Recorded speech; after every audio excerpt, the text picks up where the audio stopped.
karya antar dance yang mengangkat tentang tokoh-tokoh wayang itu banyak. Saya punya Sang Kaca Negara. Sang Kaca Negara itu Gatot Kaca. Itu ada beberapa versi. Kemudian Hanoman itu juga ada beberapa versi. Ada yang saya kasih judul Romondiopati, ada yang saya kasih judul Opera Hanoman, Opera Ramasinta, kemudian ada Sang Bimasena, tokoh Bima atau Werkudara, kemudian Ponokawan, ada Ontorjo.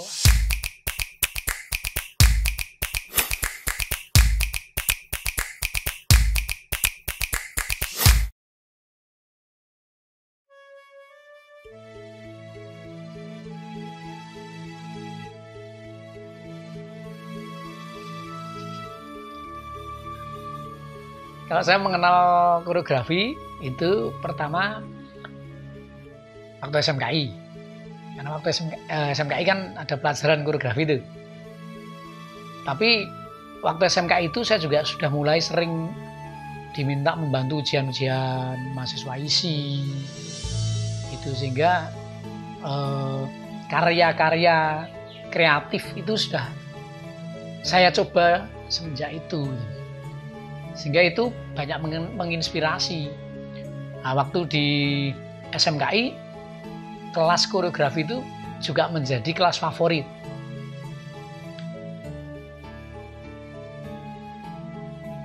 Di situ juga sudah mulai belajar karya, kemudian walaupun karya kelompok, tapi di SMKI kan ujiannya kan karya tuh, sehingga itu juga menjadi salah satu momen awal saya berkarya gitu. Kemudian masuk isi, ya jelas lah di situ kita mulai dasar lagi tentang koreografi, tentang komposisi. Kemudian saya juga minat utama saya kan komposisi tari lah. Ya di situ saya mengenal, kemudian bergaul, menonton pertunjukan, kemudian dilibatkan dalam karya-karya koreografer seperti Besar Widodo misalnya. Kemudian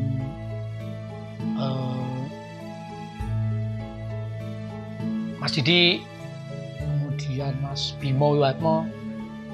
Ya di situ juga selain sebagai penari ya saya kan juga belajar ya, secara nggak langsung itu belajar itu.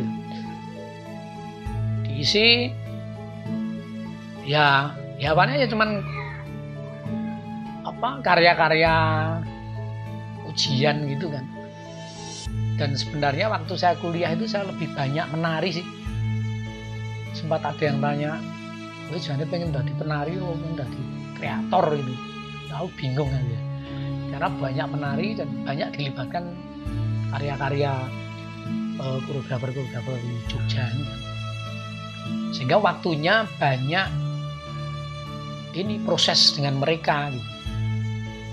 Kemudian baru sekitar tahun 2006 punya inisiatif buat ruang latihan yang sekarang tak kasih nama Antar Dance. Awalnya kan itu kan komunitas, saya kan ngejak konco-konco sing yang menurut saya waktu itu belum banyak punya ruang latihan, ruang pentas. Justru malah yang saya ajak teman-teman kayak gitu. Kebetulan kan ya saya juga melihat di Jogja ini kan waktu itu kan ya masih kurang lah ruang latihan tari, tetapi latihannya itu juga tidak bertujuan untuk mempersiapkan pentas-pentas tertentu gitu. Jadi latihan ya buat pentas opera ya tetap latihan gitu kan masih jarang. Gitu. Kebetulan saya juga tahun 2001 sudah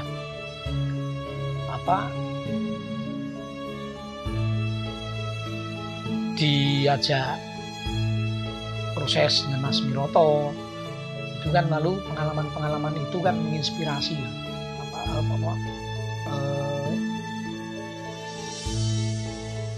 pengalaman yang saya lakukan itu kan menginspirasi untuk yaitu, nah aku semelu mereka terus aku dewi songopo, terus akhirnya ngajak teman-teman itu, terus ya proses latihan ora duwe nggon ya di mana tempat sing iso tak nggo latihan itu berlangsung cukup lama gitu. Kebetulan juga beberapa kali ada kesempatan ya asiatri, yo kita pentas asiatri, terus ada acara apa di luar itu juga kita sering kita uji coba gitu, sama teman-teman. Ya dari situ kita mulai menemukan keasikan. Terus ya akhirnya dari situ mulai seneng gawe sesuatu apa, kebetulan kan ya apa penaris lah wis apa sudah tersedia lah gitu. Kita udah punya komitmen yo bareng-bareng dong bangun komunitas itu, sehingga ya wis kita dengan teman-teman yang ada yang tergabung di situ ya kita biasa sesuatu, nek ono ruang apa kita pentaskan kayak gitu. Itu memancing saya untuk lalu memulai fokus ke situ. Yang awalnya saya mau menari terus akhirnya mulai dari situ mulai ono ketertarikan, yo asik juga walaupun awalnya ya masih agak berat lah, karena kan memang kalau saya lihat dari teman-teman koreografer kan juga yang namanya berkarya kadang-kala kita harus mengorbankan banyak hal gitu kan itu, tapi kan mereka ini kan ya menginspirasi, jadi kadang mereka juga mensupport saya, buat karya lu nggak gitu. Sebenarnya belum lama sih saya mewajibkan diri saya ini harus melakukan sesuatu di Kota Gede ini. Karena biasanya kan banyak aktivitas saya kan di luar nih. Di luar, kemudian ya mungkin kalau kita di kampung ada acara gitu, ya paling tidak mengisi, entah itu berupa karya saya atau mungkin juga saya menarikan tarian-tarian tradisi gitu kan. Itu hampir saya terlibat di situ, mengisi acara itu. Karena saya juga menyadari bahwa saya sering sekali keluar gitu. Aktivitas saya di luar, jarang di kampung. Tapi saat ini justru saya merasa bahwa saya harus melakukan sesuatu di tempat saya ini dan menginspirasi teman-teman di kampung ini gitu. Karena kebetulan kampung ini kan sebenarnya sudah dijadikan sebagai kampung seni itu saja. Tahun kalau nggak salah 2010 kalau nggak salah itu band kampung seni. Kebetulan juga antusiasme warga terhadap seni budaya itu kan sangat tinggi. Kemudian kalau ada acara apa itu gotong royongi, terus warga Linyeng Kuyung ini bener-bener wah asik lah itu. Kalau saya lihat kan itu setiap ono pentas juga berduyun-duyun nonton sampai rampung. Rampung masih bercerita, asik banget nih. Nah, saya rasa wah eman-eman kalau kita nggak punya sesuatu di sini, tidak mengoptimalkan potensi-potensi di kampung.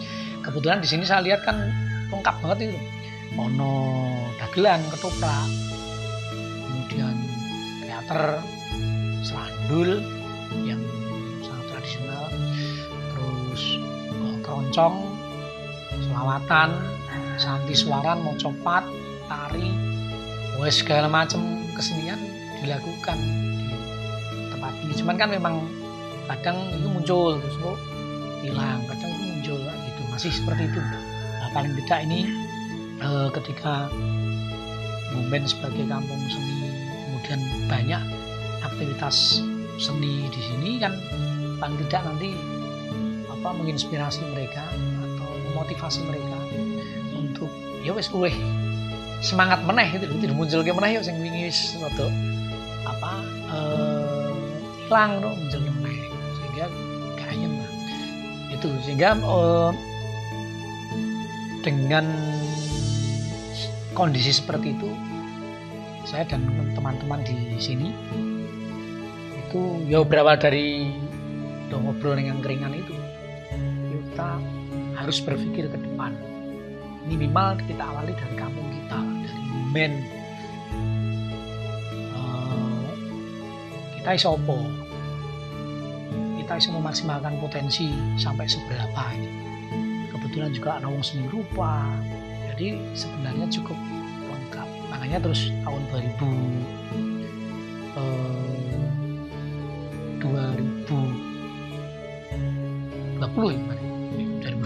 itu kita membuat serawung kampung dan didukung oleh warga gitu.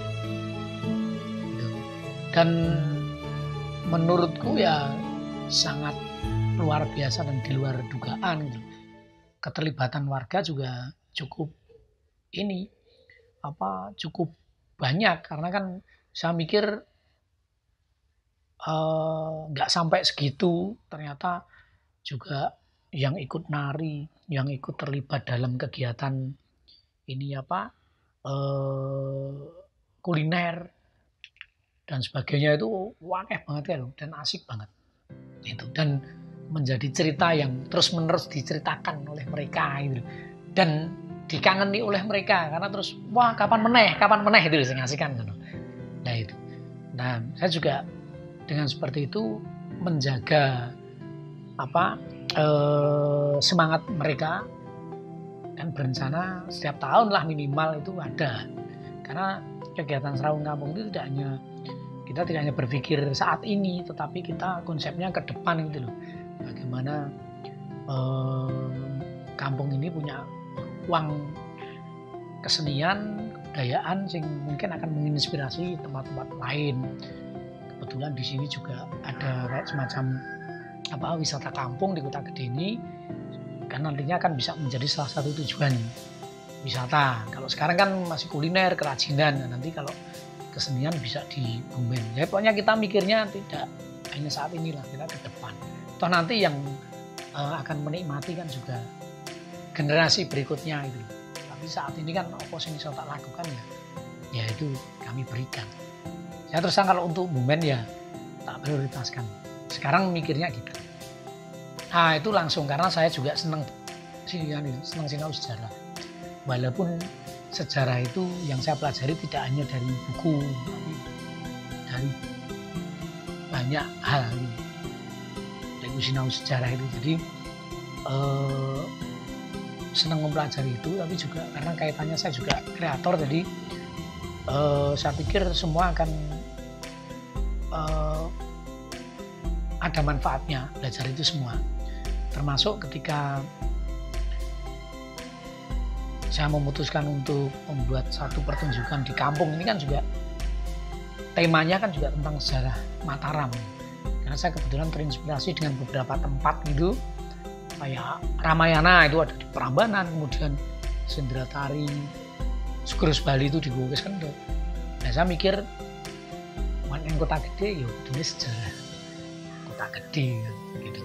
Sehingga saya mengangkat cerita itu, dan dari cerita itu saya juga pengen paling tidak memberikan edukasi kepada generasi yang sudah agak lupa nih gitu, generasi yang sepertinya agak lupa atau mau melupakan agak ngerti, tapi sing ora ngerti lalu menjadi ngerti, sing maune ora seneng menjadi seneng, sing maune ora bangga sekali menjadi bangga, menjadi orang Kota Gede. Itulah minimal kan kayak gitu. Ternyata Kota Gede hebat ya, maksudnya masa lalunya seperti itu gitu. Ya kira-kira seperti itu. Ya untuk melihat Antardensky yang posisi begitu kan juga nanti orang lain akan melihatnya seperti apa ya, karena kan kadang beda-beda tipis sih ya. Tapi pada intinya gini, kita sebenarnya berkarya itu awalnya tidak mikir tidak mikir itu semua. Yang penting kita karya gitu. Cuman sepertinya makin lama kita juga menyadari itu. Misalnya gini, awalnya kan Untied Dance itu kan ya BDA-nya kan ruang-ruang alternatif. Misalnya festival-festival di Jogja, acara apa itu, FKY, ada Seatri, mungkin Jogja Festival atau ya seperti itu, ruang-ruang alternatif. Cuman di dalam perkembangannya ini mulai sekitar tahun 2014 itu kita juga masuk pada ruang-ruang bisa dikatakan ruang-ruang populer atau ruang entertain atau mungkin kreasi itu atau apa sih, mungkin itu. Tapi memang menurut saya semuanya motivasinya kita berkarya. Di ruang industri itu juga kita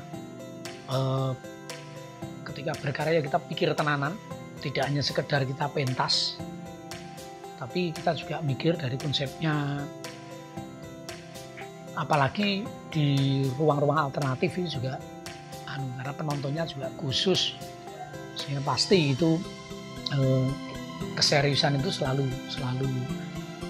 kita lakukan dalam setiap karya gitu. Jadi pada akhirnya Untied Dance itu ya berada di banyak ruang itu. Kalau basic ya tradisi, karena memang saya sendiri kan memang basicnya tradisi. Saya awal belajar kan tari Surakarta, kemudian dari SMKI saya mengenal tari Yogyakarta. Kemudian juga banyak terlibat dalam kegiatan-kegiatan pertunjukan tradisi seperti wayang wong, baik itu gaya Yogyakarta maupun Surakarta gitu kan. Terus kemudian juga sering pentas tradisional gitu. Ya basicnya itu nggak akan hilang gitu. Karya-karyanya pun juga pasti roh tradisinya juga pasti selalu ada gitu. Karena kalau saya masuk ning ruang pop dalam artian tari-tarian yang lepas dari tradisi itu, secara ketubuhan itu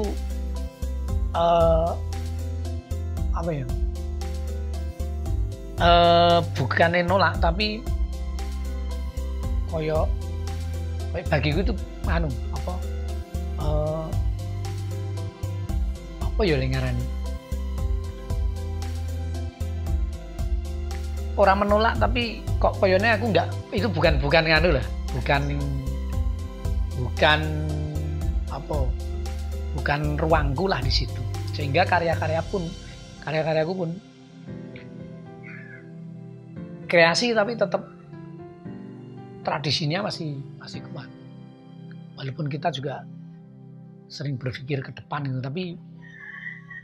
tapi tetap roh tradisinya, akarnya tetap harus kuat, dan itu mesti hilang sih, karena memang basicnya itu.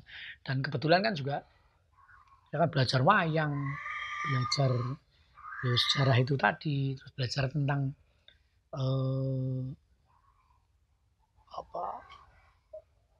nilai-nilai Jawa dan sebagainya, itu kan semakin memperkuat karya itu kan. Kalau saya sebagai Anter Asmoro Tejo gitu, itu ning ruang-ruang tradisional itu masih sering. Tapi begitu bisa ngomong Untied Dance, itu rawani aku nek wis wilayah dhewe, misalnya sanggar-sanggar tari klasik misalnya, itu banyak sekali. Walaupun kadang juga diminta untuk mementaskan tari tradisional gitu, tapi saya lebih banyak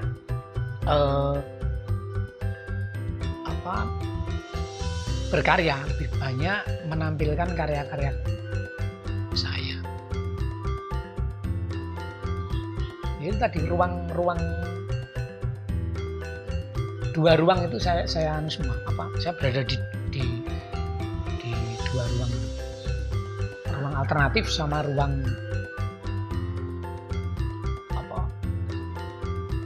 entertain atau apa. Iya. Kalau wayang itu kan aku seneng dari kecil. Saya sebelum mengenal tari itu kan harus mengenal dan seneng wayang sih.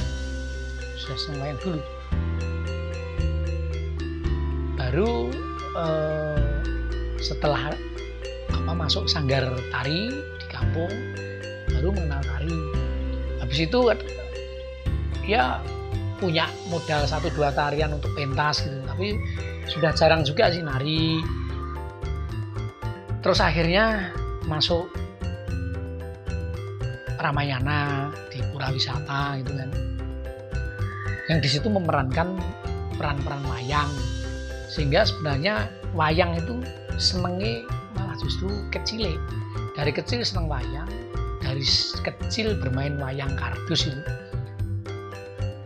terus sampai sekarang punya beberapa wayang kulit itu jadi nyambung itu, kecil sampai saat ini nyambung. Terus kebetulan juga banyak berperan sebagai tokoh-tokoh wayang juga, misalnya kayak gitu di Ramayana, terutama Ramayana Balet Pura Wisata kan. Itu kan yo kembali ke wayang lagi, sehingga saya dengan wayang itu yo wis cukup kenal cilik, dari kecil sudah mengenal wayang, sehingga cerita-cerita wayang, karakter-karakter wayang sebenarnya sudah saya kenal sejak kecil karena sudah sering mendengarkan wayang, nonton wayang kalau terjangkau tempatnya kayak gitu. Jadi saya itu penari kok duwe wayang itu sakjane memang aku awalnya seneng wayang, daripada kenal tari aku kenal wayang sih. Tapi saya punya wayang itu justru saya sampai saat ini belum pernah secara khusus belajar mendalang gitu. Jadi seneng wayang cuma koleksi wayang, lihat motifnya bagus, kemudian ya dicekel di sawang kayak gitu. Ya ngerasa seneng aja. Tapi untuk belajar secara khusus mendalang itu malah belum pernah. Kalau misalnya sekarang pengen belajar tapi waktunya sementara ini masih banyak kita berproses kreatif di tari itu, sehingga juga belum saya lakukan. Nggak tahu nantinya akan saya lakukan atau tidak, itu belum tahu. Yang jelas wayang hanya sesuatu yang memang saya senangi sejak kecil, dan sekarang saya punya untuk koleksi aja. Karya Underdance yang mengangkat tentang tokoh-tokoh wayang itu banyak. Saya punya Sang Kaca Negara. Sang Kaca Negara itu Gatot Kaca. Itu ada beberapa versi. Kemudian Hanoman itu juga ada beberapa versi. Ada yang saya kasih judul Romondiopati, ada yang saya kasih judul Opera Hanoman, Opera Ramasinta, kemudian ada Sang Bimasena, tokoh Bima, tokoh Kudoro, kemudian Ponokawan, ada Ontorjo, ada. Jadi Arjuna Wirajaya. Jadi punya beberapa karya dengan mengangkat tokoh-tokoh wayang, baik yang berdurasi pendek ataupun yang bentuknya semacam drama tari. Sampai saat ini kan memang hampir seluruh perjalanan itu kan berada di jalur kesenian sampai saat ini sekian puluh tahun. Artinya seni itu tidak lepas dari kehidupanku. Nah, di sini sebagai kreator, sebagai koreografer kan jadi pilihanku. Artinya ya sebisa mungkin apa yang saya lakukan ini kan menginspirasi banyak orang, tidak hanya pada ruang-ruang seniman, tapi juga masyarakat umum. Saya mencoba untuk mengawali dari kampung saya, mengedukasi teman-teman di kampung saya, murid-murid saya, dan lain sebagainya, yang mana kita itu kan punya sesuatu yang sangat indah, sesuatu yang sangat luar biasa sing iso kita apa ya, sing iso kita olah. Untuk saat ini kan oke sing apa ya, justru sesuatu yang dari luar ini sing kita banggakan. Bagaimana kita iso bangga dengan apa yang kita miliki, itu sih yang agak sebenarnya agak susah untuk apa, untuk generasi saat ini. Tapi setidaknya sebisa mungkin saya membuat sesuatu, berkarya yang membuat mereka itu senang, membuat mereka itu bangga dengan apa yang kita miliki, bangga dengan identitas kita sebagai ya wong Jawa gitu ya. Itu karena memang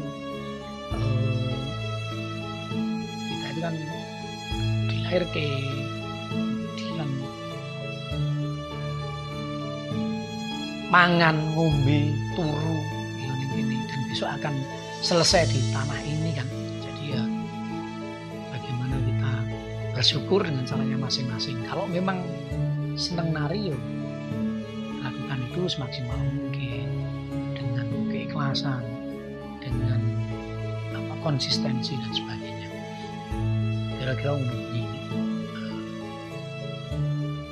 Saya tidak harus mengajak orang untuk menjadi koyo saya, enggak. Tapi paling tidak ya dengan pilihannya masing-masing. Jadi kalau saya misalnya mengajarkan kreatif itu orang mendinggo soal koreografi tok, orang kreatif dinggo menciptakan karya seni tok, tapi juga kreatif bisa diterapkan dalam kehidupan sehari-hari dan dalam hal yang lain.